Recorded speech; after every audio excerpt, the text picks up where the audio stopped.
A very good evening. I'm Brian Banda, tonight with the news at 8. Here are our top stories. Former Reserve Bank Governor Lalitso Kabambe still mum on his next political move after dumping opposition DPP. President Lazarus Chakwera has hinted on traveling to Germany soon to source aid for Malawi. And also tonight, High Court set to deliver ruling on the bus depot case involving business person Leston Muli on September 5 this year. We have these and other stories. Thanking you for joining us tonight for the news at 8. And if you can, please, let's be together. Story tonight, former governor of the Reserve Bank of Malawi, Lalitso Kabambe, is still keeping a tight lead on his next political move despite growing reports linking him to UTM party. Kabambe dumped opposition Democratic Progressive DPP a few days ago. During his public lecture at Mzuzu University on Friday, Kabambe spelled out strategies and policies he believes can transform the northern region and Malawi as a whole. From Mzuzu, our very own Sam Kalimira reports tonight. Kabambe was responding to a question from Isaac Ziwa from the civil society sector, who was part of the public lecture. He also said his joining of politics in 2020 was fueled by anger that the government was not taking heed of his pieces of advice. Last week, I dissociated myself from the DPP. Actually, I was there from 2020 to 2024. I think I'm now rich with experience, rich with knowledge, how you play politics. Before that, for 24 years, I was a public servant. So I was a master in public service. I would think that I'm also now a master in politics over my 4-year experience in DPP. I've learned a lot. But in terms of where I'm going, you'll come to know very soon. In his 7-point presentation done in about 1 hour, Kabambe, among others, recommended a full-scale reorganization of the public sector, repositioning of bilateral and multilateral arrangements, recalibrating macroeconomic fundamentals, and adopting a no-nonsense approach in fighting corruption. Further, Kabambe noted that the country has not done well in borrowing. He said there is a need for mindset change and development based on what is in the country rather than relying on donors, debtors to bail the country out. Reflecting on Kabambe's lecture, Nika Institute Executive Director Moses Mkandavire said development is a right, highlighting the need for federal system of government. Ziwa also agreed with Mkandavire. People have promised us all these things and not much has happened. We don't know how he would be different if he was given that position of power. And also he seems to articulate issues very well from the economic perspective. But I think the politics is not very clear as to what would be the launch pad of his dreams, of his ambitions for this country. So yeah, it leaves that bittersweet feeling. And you say, well, we have heard all this before. Last month, Kabambe also held a similar lecture at Catholic University. President Lazarus Chakwera says he will soon visit Germany to get aid for Malawi. He was speaking during the commissioning of new infrastructure projects at Domasi College of Education in Zomba on Friday. Charlson Maloa has a report read tonight by Sam Banda Jr. Chakwera called on leaders not to undermine the relationships Malawi has with other nations. He said he has been called to Germany to get support to complete Domasi Community Hospital in Zomba. Chakwera further disclosed he would be going there to acquire new ships which would be sailing on Lake Malawi. Accompanied by Vice President Michael Usi, Chakwera earlier toured construction of Domasi Community Hospital and Zomba Stadium. He also handed over Nalikule College of Education, which was constructed in Lilongwe. The Japanese government is funding construction of the two projects. Minister of Agriculture Sam Kawale says the government is making substantial investments in the agriculture sector to counteract the effects of climate change and ensure consistent food production. Kawale said this during an annual review meeting in Blantyre. From there, Matilda Majawa sent us this report. The 3-day meeting focused on assessing the previous year's achievements and challenges, outlining strategic plans for the upcoming year, and discussing the crucial role of irrigation in boosting agricultural productivity and food security in Malawi. Minister of Agriculture Sam Kawale underscored the government's efforts to combat hunger on a broader scale. Well, the Malawi government through the Minister of Agriculture has invested a lot in the agriculture sector because we are trying to mitigate the impact of climate change by making sure that we are now producing all year round. Now, over the past couple of years, we've seen development of massive irrigation schemes from Chitipa all the way to Nsanja. And even as recently as last month, where we started the construction of a 400-hectare irrigation project in Doha. The annual review meeting drew various stakeholders from the agriculture sector.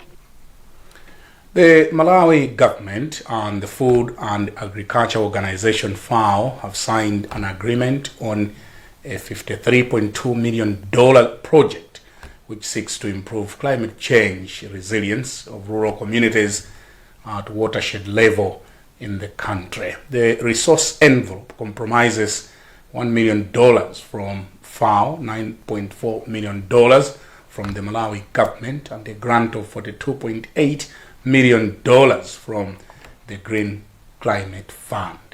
McDonald Tom has more in this report. It is read tonight by Fale Banda. The project, called Ecosystems-Based Adaptation for Resilient Watersheds and Communities in Malawi, EBAM, will be implemented in 11 highly climate-prone districts in Malawi. During the signing ceremony of the project agreement in Lilongwe on Friday, Minister of Finance Simprex Chichola said the project will help in ensuring that Malawi has a safe, clean, secure and sustainable environment. The program and the agreement has stipulated where exactly we are going to implement this. And maybe some people out there would say, why those districts? These are districts that are perpetually being hit by natural disasters. So the identification of such areas is in line with what our implementers say that they will make an impact. And we believe that over 500,000 households will actually benefit. Food and Agriculture Organization country representative Shijun Shane said they are committed to contributing to the achievement of Malawi 2063. FAO, through the formulation of the country program framework, through collaborating with all the development partners, and most importantly with the government ministries and the department, has been mobilizing investments and mobilizing technical resources to assist the local communities and to assist the government in building the resilience to climate change impacts, to promoting and advocate the climate smart technologies and approaches. The project will be implemented in Dedza, Zomba, Mangoji, Cholo, Neno, Mwanza, Nsanje, Nkatobe, Rumpi, Karonga and Chitipa districts. High Court Judge Violet Chipao is on September 5 this year expected to deliver her ruling on what is widely called the bus depot case. In the case, the state is accusing business person Leston Muli of illegal acquisition of 5 bus depot and a workshop in Blantyre, Lilongwe and in Zuzu through his national bus company. Rebecca Chinjeka caught up with Attorney General Tabo Nyirenda, who is representing the state in the matter. Did highlight that when you are disposing of public access or entering into an arrangement with government on any investment, you need to follow procedures that is statutes provide. So if procedures are not followed, you commit an offense. And that if you commit an offense, subject of that offense becomes a pursuit of crime. And John Kalampa is one of the defense lawyers who pray for the dismissal of the case, arguing the property in question is with the government. Concluded hearing of the matter, all witnesses had testified, so we're explaining to the court in brief what our case is all about, citing the authorities and essentially closing the matter and waiting for judgment. Still with legal matters, lawyers representing Prophet Shepherd Bushiri and his wife Mary in the extradition case have asked the court to conclude hearing of the case by Tuesday next week. The accused are wanted in South Africa to answer money laundering and fraud charges. One of their lawyers, Annelien van den Heuvel, told the court in Lilongwe that further prolonging the case has financial implications on their clients. She explains more to our reporter Rebecca Chimjeka. By the fact that he's a Nigerian, they don't like the way he practices his religion, and they just want him out of South Africa. That's why they set out to do what they did. We also showed, or I believe we demonstrated to the court, that these cases, these criminal cases, has its basis in this xenophobia as well as the attempts by the police to extort money from him. You will recall we demonstrated through the Prophet's own words and through other witnesses that they tried to get him to pay them 10 million. But state lawyer Zikondiantu Malunda objected to the application, saying it was unrealistic for them to be expected to make written and oral submissions within 4 days. He instead asking for 60 days. I mean, there's progress. It appears we may indeed conclude the case in this sitting. As you heard, we have Monday, we have Tuesday, and at the end we just also asked the court that maybe at the back of our minds we should take into consideration the possibility of continuing on Wednesday. So the magistrate also accepted that that is indeed a possibility. So we are happy with the progress and hope to indeed finish the proceedings in this sitting. Justice demands that we accord due care to this case, just like any other case. It's impossible, looking at what has transpired in court throughout, the documents that have been tendered, that we could wake over the weekend and come up with reasonable or indeed sufficient submissions. If we did, we would be doing an injustice to the case, and that could potentially cause a miscarriage of justice. You're watching Primetime News on Times Television. We have more news in a moment. Boost, Betway's latest crash game. Bet and blast off with wins that can boost as high as 300%. Exclusive to Betway.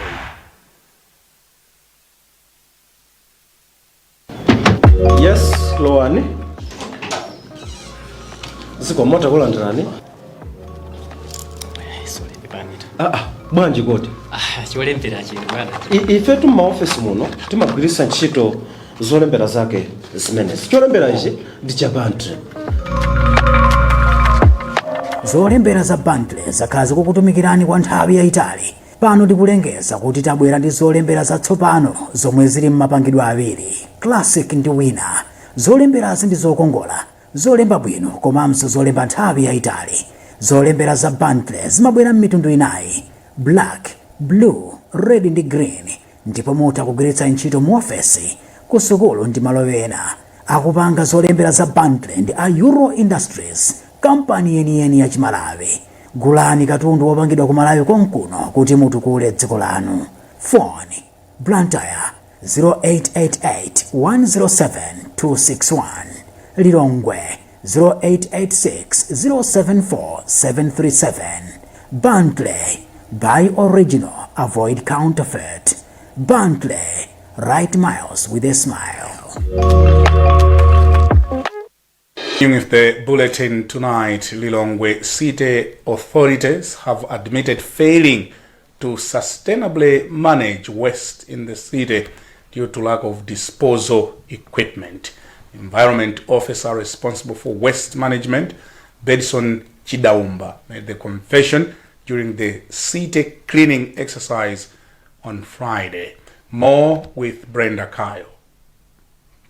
Chidaumba said lack of skip bins in standard bins is affecting the council's effort to manage waste in the city. He said the council is struggling to purchase 37 skip bins, which cost 6 million each. We've got a challenge of equipment at the Lilongwe City Council, but I can assure you that currently we have partners who are assisting us in installing some of these equipment at some of our markets, and some of them they have already started installing this equipment.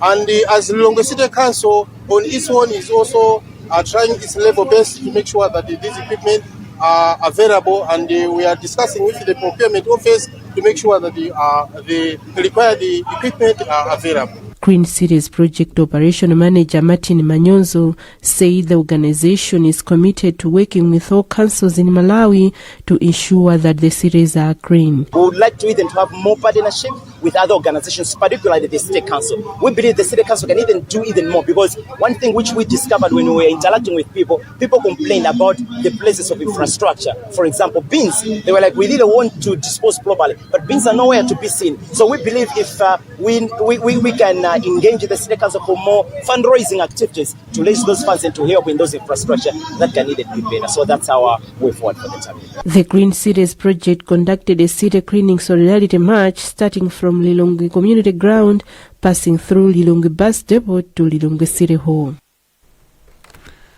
Lilongwe University of Agriculture and Natural Resources, Luana, has reiterated its commitment towards the Malawi 2063 Development Agenda. Council Chairperson Professor Zachary Kasomikera made the pledge at the opening of the fourth session of the institution's 7th congregation.